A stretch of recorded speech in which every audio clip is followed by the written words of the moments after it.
야고보서 2장 3절 너희가 아름다운 옷을 입은 자를 눈여겨보고 말하되 여기 좋은 자리에 앉으소서 하고 또 가난한 자에게 말하되 너는 거기 서 있든지 내 발등상 아래 앉으라 하면 너희끼리 서로 차별하면 악한 생각으로 판단하는 자가 되는 것이 아니냐.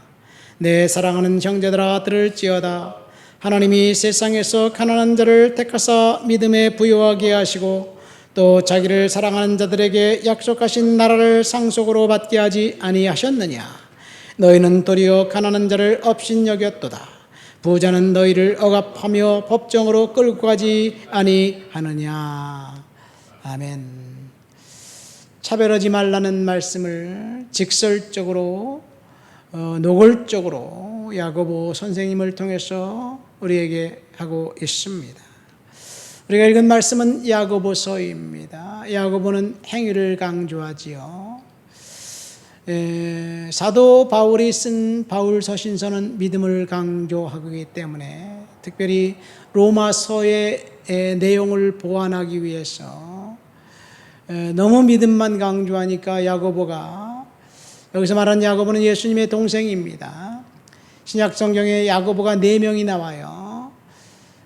첫 번째 야고보는 예수님의 제자 세베대 아들 야고보입니다. 요한의 형제죠. 두 번째 야고보는 또 다른 작은 야고보라고 예수님의 제자입니다. 세 번째 야고보는 잘 알려져 있지 않은데 이제 예수님의 제자 중 유다가 있습니다. 시몬 셀로진 유다, 가룟 유다가 아니고 그 사람의 아버지입니다. 네 번째 야고보가 바로 예수님의 동생인데 유다서를 쓴 동생도 유다도 예수님의 동생이고 야고보도 예수님의 동생입니다. 예수님의 동생 야고보가 이제 요한 사도행전 15장에 보면 예루살렘 교회의 그 헤드 역할을, 수장 역할을 한 사람이 바로 이 야고보입니다. 어쨌든 야고보가 서신서를 썼는데 바울의 그 서신을 반박하기 위해 쓴 것이 아닙니다.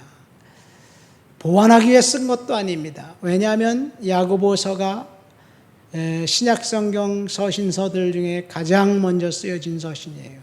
신약성경 중에 가장 먼저 쓰여진 성경이기 때문에 그렇습니다. 그리고 바울 역시 야고보를 존경했습니다. 야고보를 무시하거나 야고보의 그 가르침이 틀렸다라고 결코 주장하지 않았습니다. 어쨌든 야고보가 강조하는 것은 신앙의 행위인데 오늘 본문 2장에 보면 차별 문제를 직설적으로 다루고 있습니다. 여러분, 우리 사회에 인종차별, 성차별, 외모를 가지고 차별, 빈부차별, 종교차별, 심지어 요즘은 성적 지향을 차별하지 말아라. 그러면서 왜 동성애를 차별하느냐, 그런 주장을 하기도 합니다. 오늘 본문에 본 차별은 어떤 차별일까요?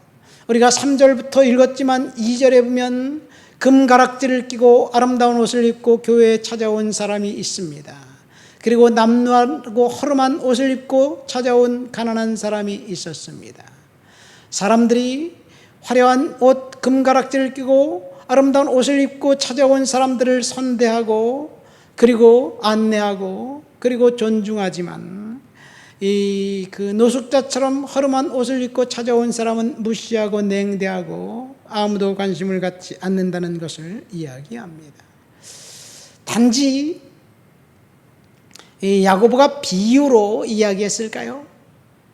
저는 이 말씀을 묵상하면서 야고보가 비유로 묵상한 게 아니라 교회에 실제로 그렇게 찾아온 사람이 있었고 성도들이 그렇게 대우했다는 것이에요. 초대교회에 실제로 금가락지를 끼고 아름다운 옷을 입고 찾아온 사람들이 있다면 아마도 바리새인들이 아닌가 생각됩니다. 어쩌다가 바리새인들이 예수를 믿고 그리고 교회의 일원이 되었는데 여전히 자신의 이 권위를 부정하지 않고 고집하는 그 사람들을 보면서 교회가 차별하고 판단했던 것을 책망하는 것이지요. 여러분, 이 세상 차별이 많은 세상에 살고 있습니다. 특별히 차별하면 마틴 루터 킹 주니어 목사님이 생각이 납니다. 그분은 63년도에 노벨 평화상을 받았고 68년도에 이제 암살당했습니다. 흑인 인권 운동가로 그가 활약하게 된 이유는 이제 몽고메리라는 도시에서 버스를 타지 않겠다 보이콧하는 운동이 벌어졌습니다. 1959년도의 일입니다. 그때 당시 그 링컨에 의해서 노예가 해방된 지 100년이 넘었지만 여전히 차별은 존재했습니다. 버스에는 백인석, 흑인석이 있었고 흑인석은 한두 석밖에 없어요. 흑인들은 일어서서 가라는 얘기죠. 근데 중간에 세 자리 정도가 흑인이든 백인이든 먼저 온 사람이 탈 수 있는 장소가 있었습니다.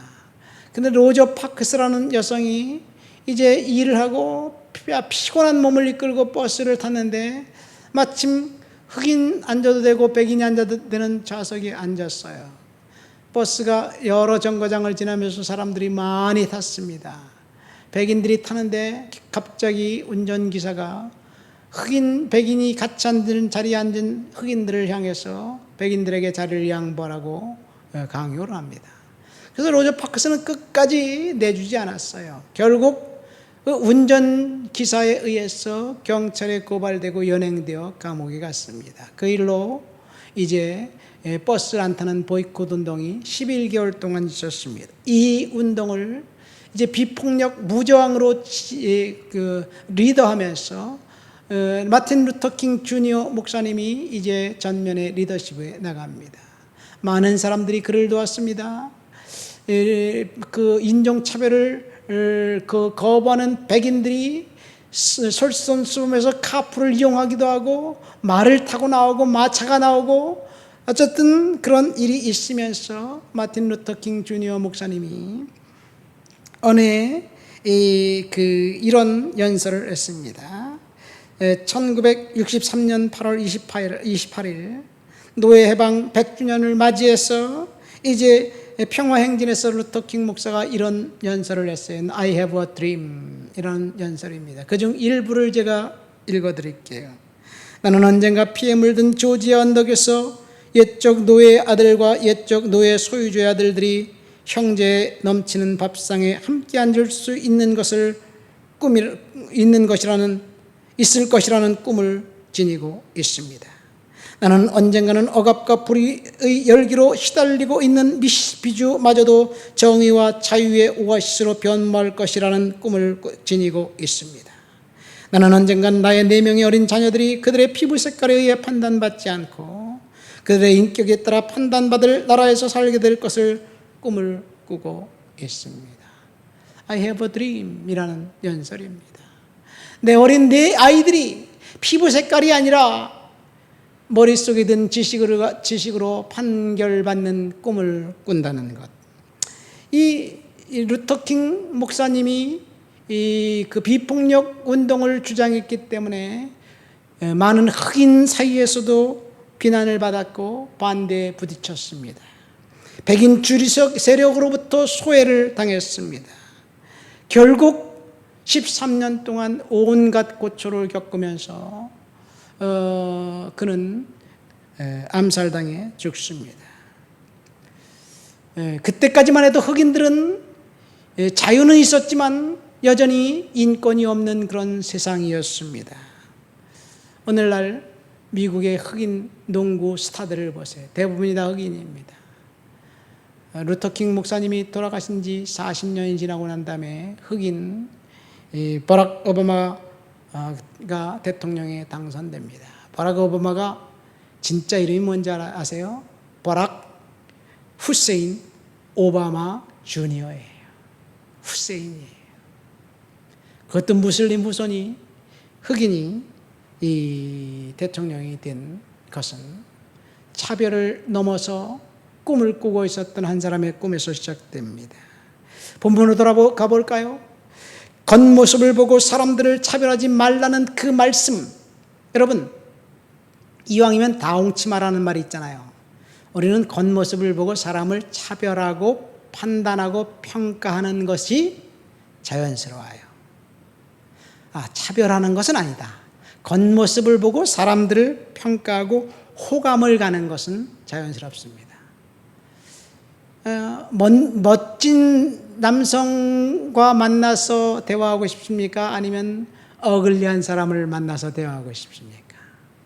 이왕이면 멋진 여성하고 데이트하는 게 낫겠지요. 못생긴 사람보다. 이것이 자연스러운 인간의 그 심성입니다.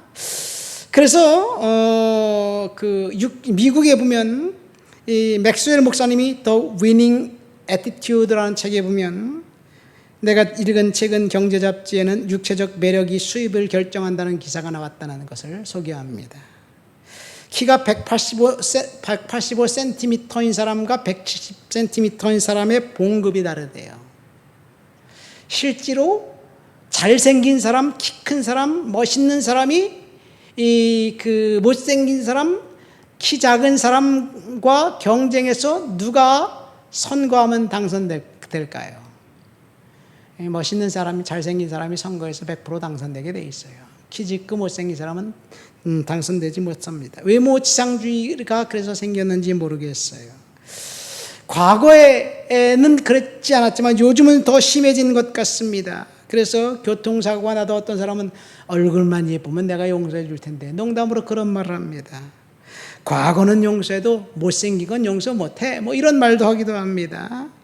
미수다라는 그 연애 프로그램에서 어떤 여대생이 나와서 남성의 키는 경쟁력, 180cm 미만의 남자는 루저다라고 그래 얘기했어. 저는 루저예요. 그러니까 못생긴 건 용서받지 못한다는 유행어가 생겼고, 그리고 화장품, 카피에도 피부가 권력이다라는 말이 생겼습니다. 왜? 자연스럽기 때문에. 그런데 오늘 본문 보세요. 우리가 잘생긴 것 선호하는 것은 자연스럽지만 차별을 선택하면 그것은 죄라는 이야기입니다. 오늘 본문 말씀을 그것을 이야기하지요. 차별을 선택하지 말아라, 차별하지 말라는 이야기, 죄라는 이야기예요. 그러면서 6절에 야고보가 이렇게 경고합니다. 부자는 너희를 억압하며 법정으로 끌고 가지 아니하느냐. 여기서 말하는 부자는 바리새인들을 말합니다.